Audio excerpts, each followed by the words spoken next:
በኮከብ ቆጠራ ዓለም ውስጥ እንደ ስኮርፒዮ ስሙ በክፉ የሚነሳና እንደርሱ በጥርጣሬ የሚታይ እንደርሱም በስህተት የሚተረጎም ሌላ ኮከብ ያለ አይመስለኝም። ብዙዎች ስኮርፒዮን ሲያስቡ የሚታያቸው የሚናደፍ ጊንጥ፣ የጨለማ ንጉሥ ወይም በቀለኛ ልብ ያለው ሰው ነው። ነገር ግን ይህ እይታ ውቅያኖስን አይቶ ውሃ ብቻ ነው ብሎ እንደ መደምደም ይቆጠራል። ዛሬ የዚህን ሚስጥራዊ ኮከብ ምልክት ውስጣዊ የማይታይ ክፍል እኔ ነግራችኋለሁ። በሕይወታችሁ ስኮርፒዮን ሰዎች ስታገኙ መጀመሪያ የተሰማችሁ ስሜት ምንድን ነው? ፍርሃት ወይስ ጉጉት? እስኪ ኮሜንት ላይ አሳውቁኝ። በመጀመሪያ የምናየው ለምን በስህተት ሰዎች ይረዷቸዋል የሚለውን ክፍል ነው። ስኮርፒዮን ለምን በስህተት ሰዎች ይረዱታል? ምክንያቱም እርሱ የሚኖረው አብዛኛው ሰው ለመሄድ በሚፈራበት ጥልቀት ውስጥ ስለሆነ ነው። ዓለማችን ላይ ያሉ የሚያብረቀርቁ በውሸት ሳቦች በተሞሉ ነገሮች ስትጠመድ፣ ስኮርፒዮ ግን እውነቱን ፍለጋ ወደ ውስጥ ይቆፍራል። ብዙ ሰዎች ስኮርፒዮን ዝምታ እንደ ተንኮል ይቆጥሩታል። እውነታው ግን ዝምታቸው የጥበብ ምልክት ነው። ስኮርፒዮ በዙሪያው ያለውን ዓለም በንቃት ይታዘባል። ልክ እንደ ንስር ከሰማይ ሆኖ ሁሉንም ነገር በትኩረት ያያል። የሰውን ፊት ጭንብል ጥሶ ውስጥ ያለውን እውነታ ያነባል። ለዚህም ነው ብዙ ሰዎች የማይመቻቸው። ምክንያቱም ስኮርፒዮ ፊት ስትቆሙ ራቁታችሁን የቆማችሁ ያክል ይሰማችኋል። ውሸትን እንደ ጠላት ይጸየፋሉ። ለእነሱ ግማሽ እውነት ከሙሉ ውሸት የበለጠ ያማቸዋል። ይህ ነው ሰዎች በአብዛኛው ጊዜ ሊረዷቸው የማይችሉ ስኮርፒዮዎችን። እስኪ ስለ ስኮርፒዮ ፍቅር የተወሰነ ልበላችሁ። የስኮርፒዮ ፍቅር ደግሞ ሌላ ራሱን የቻለ ሌላ ታሪክ ነው። ብዙዎች ስኮርፒዮኖችን ጨካኞች ናቸው ይሏቸዋል። ይህ ግን በጣም ፈጽሞ ትልቅ ስህተት ነው። እውነታው ግን ስኮርፒዮዎች ልባቸው ስስና ስሜታቸው በቀላሉ የሚነካ ስለሆነ ያንን ስስ ማንነታቸውን ለመጠበቅ ሲሉ ትልቅ ጠንካራ ግንብ ይገነባሉ። ያን ግንብ ሰው ለማራቅ ሳይሆን የሚጠቀሙበት ሰዎችን ብቻ ለመለየት ነው። አንዳንዴ ያንን ግንብ አልፋችሁ ከገባችሁ ግን የምታገኙት ፍቅር የሚያቃጥል እሳት እንጂ ለብ ያለ ውሃም አይደለም። ስኮርፒዮ ሲወድ ሙሉ ነፍሱን ሲያምን እስከ መቃብር ድረስ ነው። ነገር ግን ያመነው ሰው ክህደት ካጋጠመው ቁስሉ ጥልቅ እስከሚሆን መልሱም እንዲሁ የበረታ ነው የሚሆነው።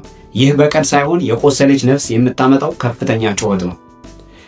እስኪ ስኮርፒዮ ናችሁ ሰውን ለማመን ምን ያክል ጊዜ ይፈጅባችኋል? ኮሜንት ሴክሽን ላይ ያሳውቁኝ። እስኪ በፊኒክስ ወፍ ይመሰላል ስኮርፒዮዎች። እስኪ ስለ ፊኒክስ ወፍ መመሰላቸው የተወሰነ ነገር ልበላችሁ።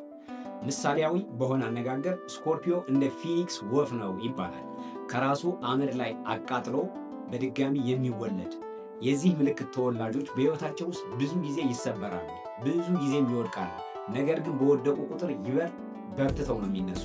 ማንም ሰው ሊሸከመው የማይችለውን የሕይወት ፈተና ተሸክመው ፊቱ ላይ ግን ምንም ሳይታወቅበት ፈገግ ብሎ ሊያልፉ ሁሉ ይችላሉ።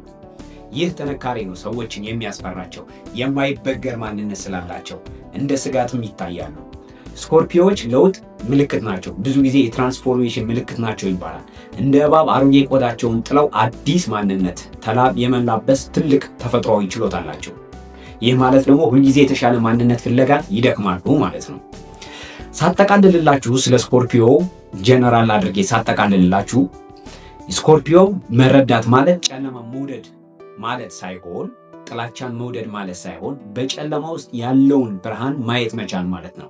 ስኮርፒዮ ማፍቀር፣ ስኮርፒዮ መውደድ ማለት እነርሱ የጥልቀት የለውጥ የጽናት ተምሳሌቶች ናቸው ይላቸዋል ዞዲያኩ። ስኮርፒዮን በሩቅ አይታችሁ አትፍረዱበት። ምክንያቱም እርሱ የሚፈልገው እንዲፈሩት ሳይሆን በጥልቀት እንዲረዱት ብቻ ነው። ስኮርፒዮ ማለት ጥንካሬ ከውስጡ፣ ፍቅር ከነፍሳቸው፣ ታማኝነት ደግሞ ከደማቸው የሚመነጭ የዞዲያክ ንጉሶች ናቸው ይላችኋል ዞዲያኩ። እነሱን ማግኘት ፈተና ሊሆን ይችላል። በመጀመሪያ ማግኘት፣ ማቆየት ደግሞ ጥበብን ይጠይቅ ይሆናል። አንዴ ካገኛችኋቸውና ህይወታችሁን